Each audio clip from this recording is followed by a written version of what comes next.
Hello, everybody, and welcome to this edition of Six Questions. And this is the show that you run by asking those questions in the comment sections down below. And you can, that means you can turn it any way you want to by just asking those questions down below in the comment section. Now, all 6 questions is asked by T and Couponer. And he also added, "Good luck with your channel," and I'd like to thank him for that. And his first question is, what inspired you to make your YouTube channel? And I had to go back a little bit to explain a little bit. But originally inspired me to make a video was a combination of 2 YouTubers. Wrestling Running Page and the DVD Freak. I was watching them and thought, if they can do it, maybe I should give this a try. And I started it, and then it had some videos put up, which you'll never find them again. Because I don't even have those videos at all, not even on my computer or whatever. Was I deleted them because I said something about the WWE product, and someone commented saying it's crap. And not only did that one person did it, but another person also said it, which I said, in my opinion, it's good. I didn't say it was great. I didn't say it was awesome. I just said it was good. And they didn't want to take that as that was my opinion, not theirs. That's, for my opinion, and again, this is my opinion, or it's not opinion, but it's a matter of fact that everyone has an opinion, which means you shouldn't shoot down someone else's opinion just because they don't share the same opinion that you do. But anyway, I have a bad temper, so I not only quit YouTube for at least 2-3 years before I had a video put back up, but I deleted the videos. But that was like 2016.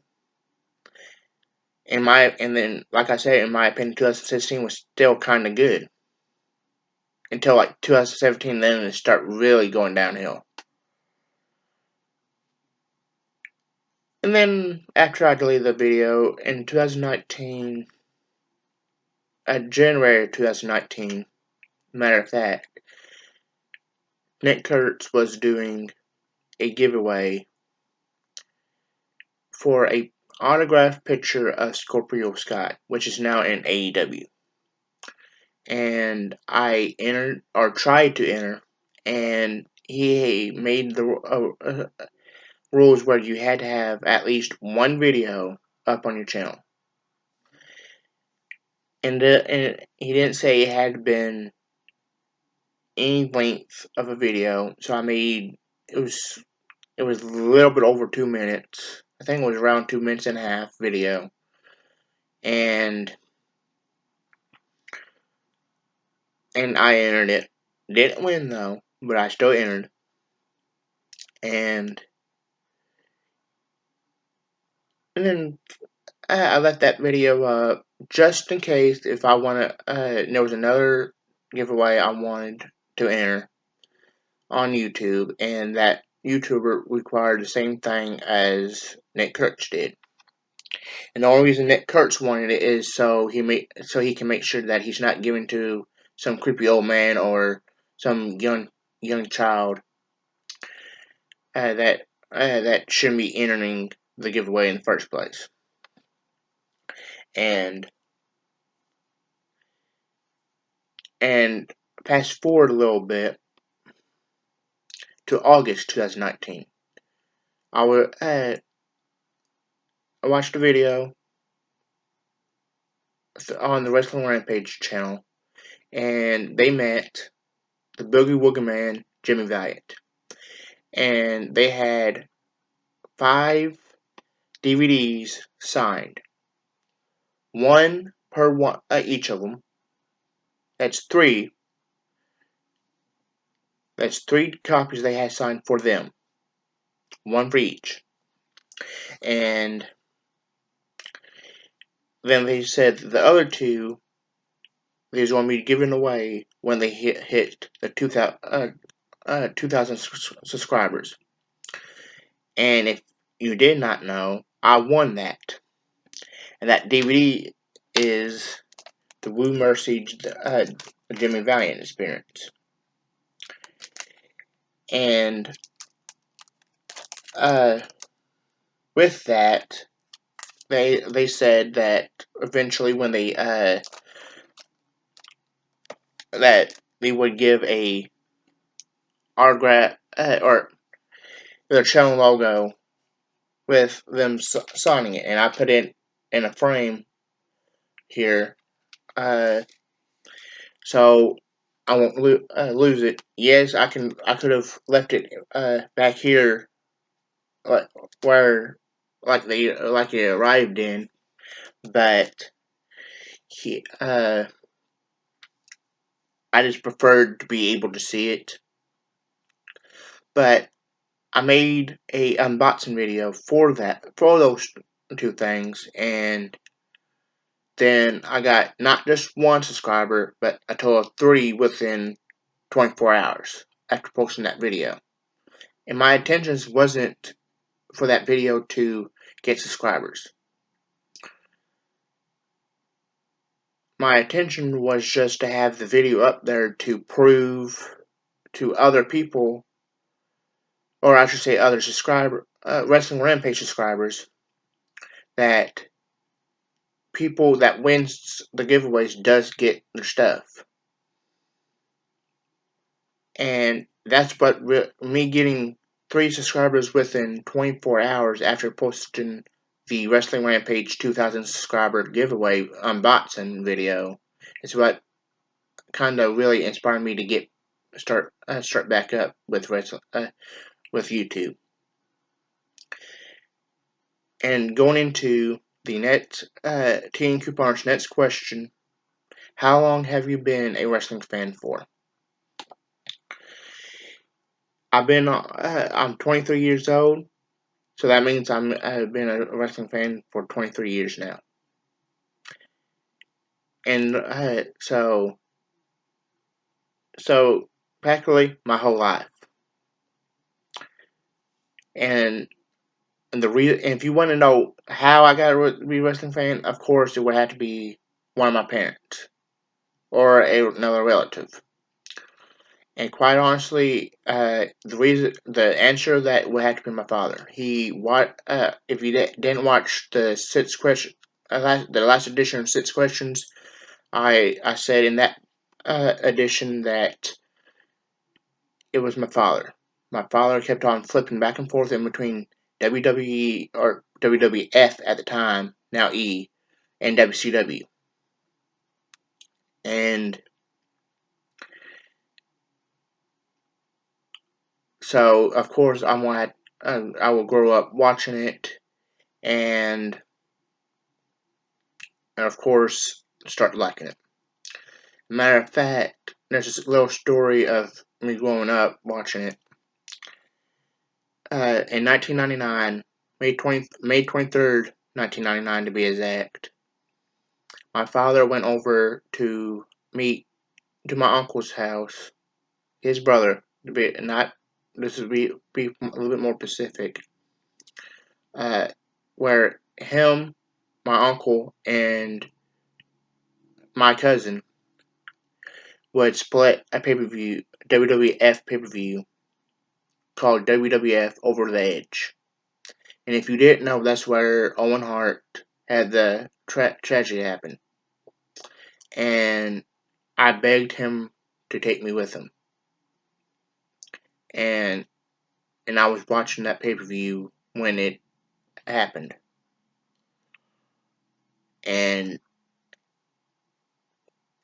I had not yet watched the Dark Side of the Ring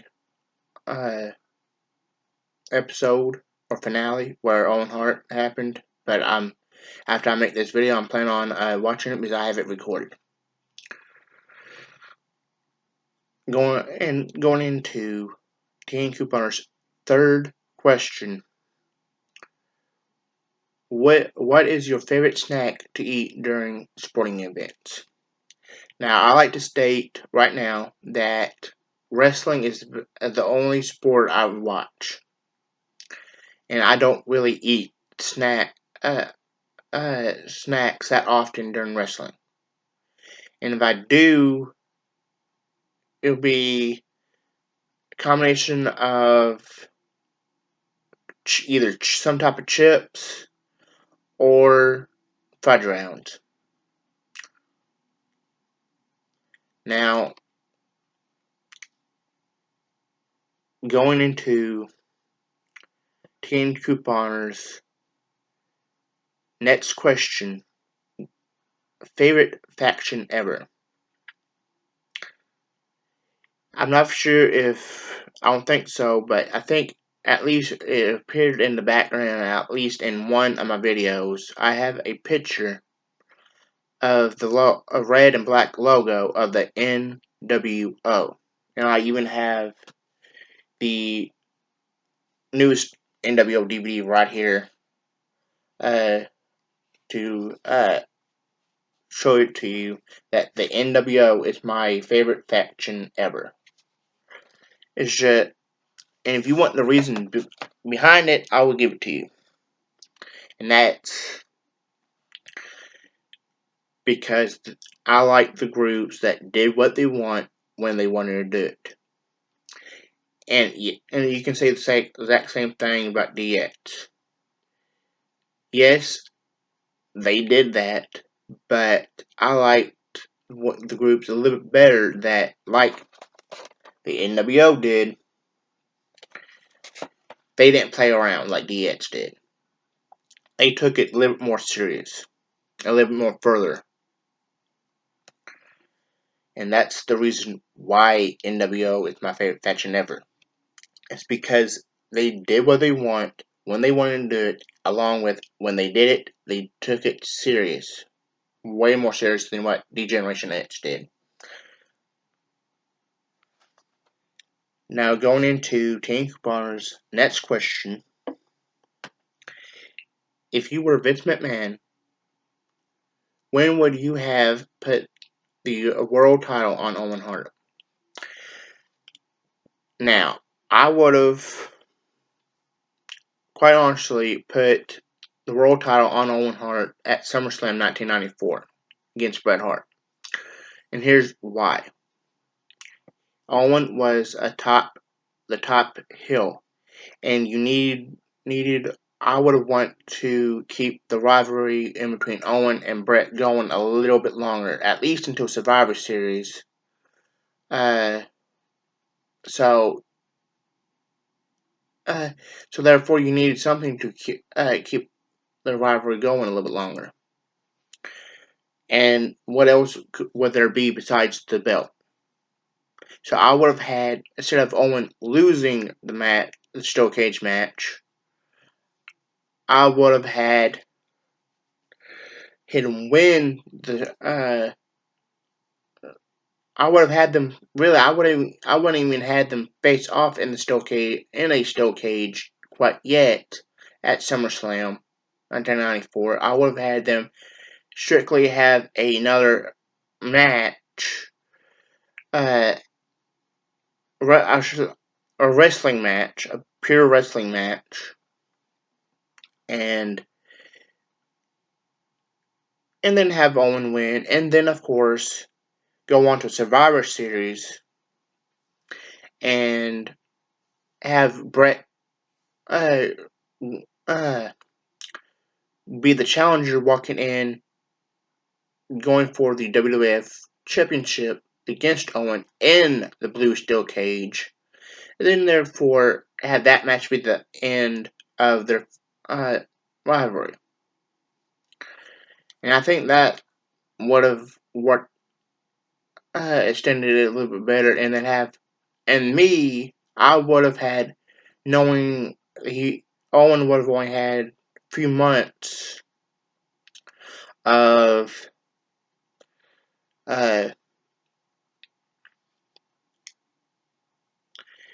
being champion. I would have had Owen walk out of a Survivor Series in the steel cage as champion, and so therefore I would have had him go at least until WrestleMania holding the championship, uh, and then perhaps if I think it was the right time, then I will have Owen drop the belt.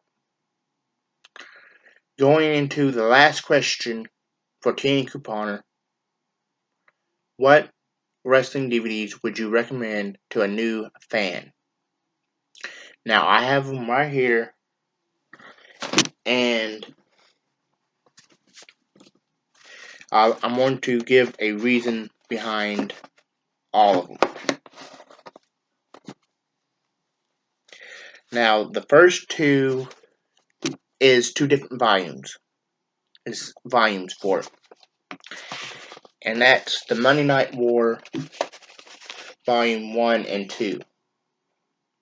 Of course, Monday Night War is volume Monday Night War Volume 1 is Shots Fired, and of course Monday Night War Volume 2 Know Your Role. And the reason I say I would recommend these two is because then people would know what what it was like for the Monday Night Wars in between uh, WCW and WWE, and then of course they had along with ECW. There, but there's one DVD I want before I show you the next one that I do not have yet here with me that I have seen, and that's the Rise and Fall of ECW, or not the Rise and Fall of WCW. I mean, uh,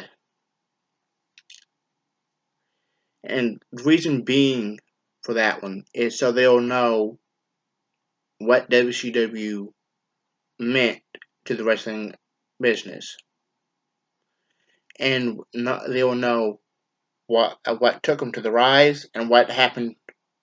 Why did they go out of business? What happened with the fall of it? And that brings me to the next DVD I have here to be recommended to a new fan, and that's the Rise and Fall of ECW.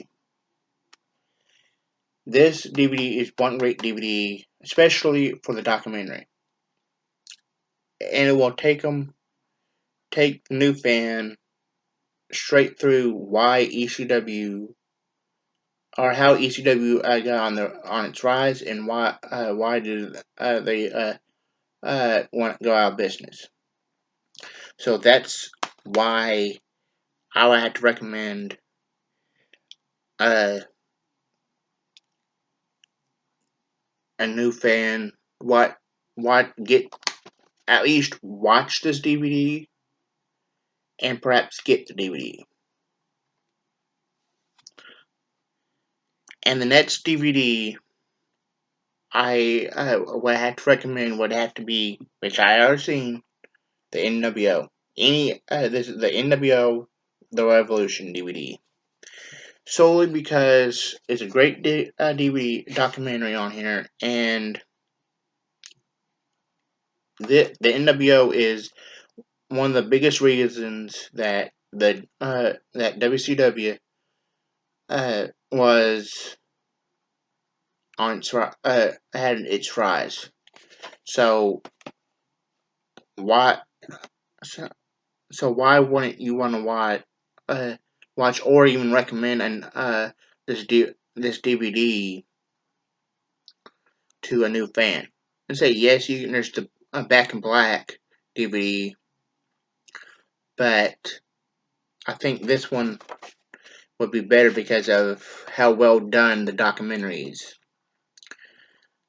Along with it'll show you why the NWO got started, how it kind of uh, ended, and then finally, the last DVD I would have to recommend would have to be Hard Knocks: The Chris Benoit Story. And the only reason I would have to recommend this DVD is because Chris Benoit is one of the most badass technical wrestlers there is, and I don't care what is out there. I would always like Chris Benoit for what he did in the ring, and I would recommend to a new fan or this DVD to a new fan because there's another side to Chris Benoit that other than that double homicide murder.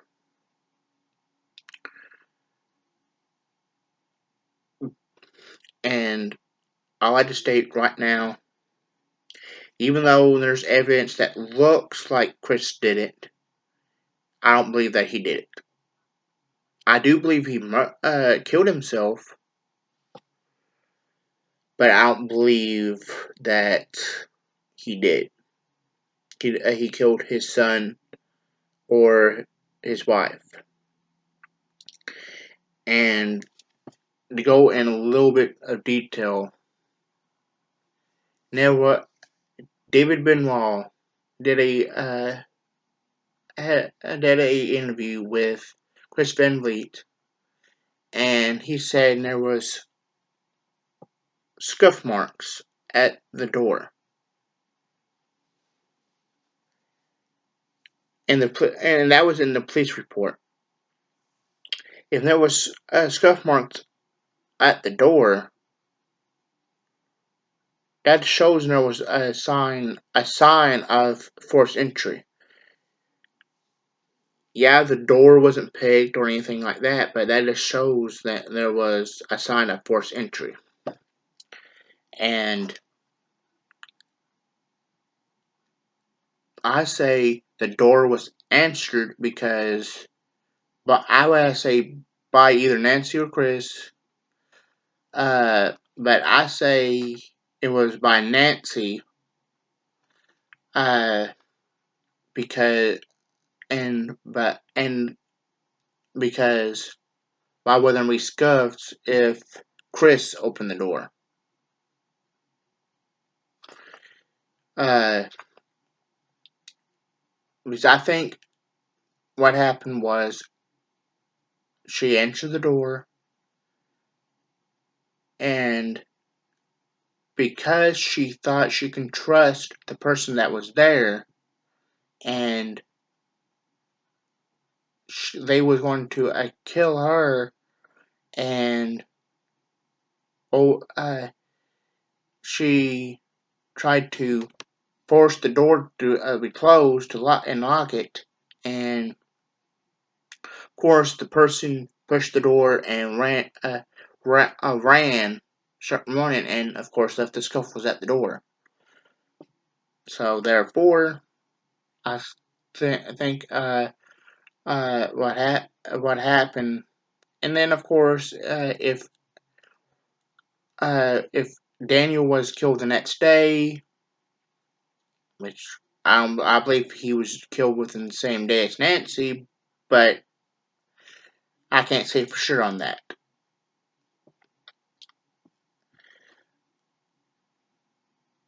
And but let's say he was killed the next day, like the police report says he was.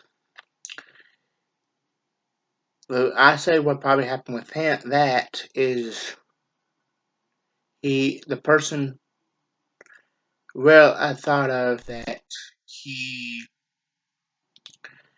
was, oh no, no, was Daniel was there and forgot about him at the time because he was trying to take care of Nancy. So therefore, he went there with and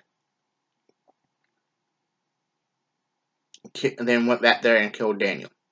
And you might be saying, what happened? Where's in this theory? Where's Chris? Yes, they say that there was a cookout. Exactly. That's where uh, the theory of Nancy uh, uh, uh, would come in. Nancy was probably having the one was the one that was having a cookout, and was probably running it. And while Chris was trying to get a flight back home, because he could have had a late flight and didn't return until Saturday, and then he was going to leave early on Sunday. And if he didn't, he probably if it wasn't a flight related, then therefore it was he he was helping somebody uh, with something for over a day, over 24 hours, and stayed with them because it was really late.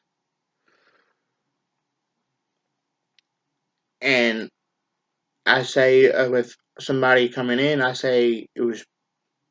I thought she probably thought it was someone either returning from to the barbecue or cookout, whatever you want to say, or to or just coming to the cookout. And then of course on Sunday Chris would return late on Saturday or on Sunday, early Sunday morning, and see his wife Nancy dead, and along with his son Daniel. And of course, on the Dark Side of the Ring episode, it was stated that there was Bibles laid by their bed or by their body. I'm not doubting that Chris didn't do that, but he could have laid them once he saw them dead. I say he laid them on the side of their bodies and then looked did it, and then killed him. Looked up to see how he to kill himself, and then killed himself because he states in this documentary that he's a family man. So therefore, if he's a family man, he wouldn't do it. He wouldn't kill his family just because of some bad things that he was going through. So, and plus, if let's say he was forced to kill himself, what the searches that was made on how to kill yourself was probably could have been done by somebody else on their computer, and then forced Chris to hang himself. Now, I like to state right now that I'm not denying that Chris didn't kill Nancy or Daniel Benoit, but I'm just saying, putting a other alternative of what could have happened out there. Just a theory of what could have happened.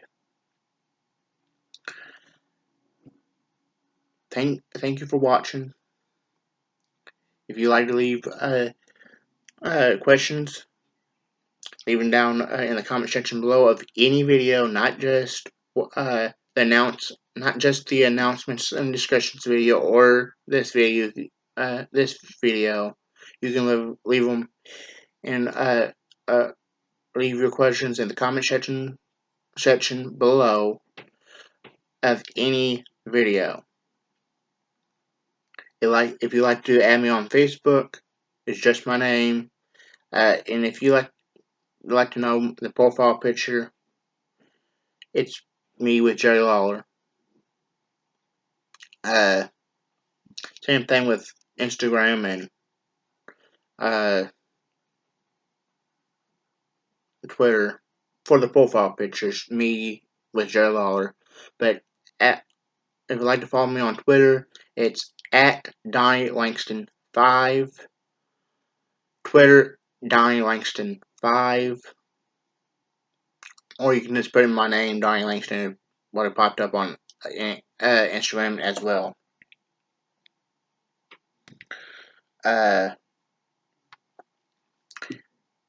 If you enjoyed the video, hit the like button. I would highly appreciate it. If you're not subscribed, hit the subscribe button. I say seriously, what are you doing? If you're not subscribed, what are you doing? Might as well subscribe. See you guys next time.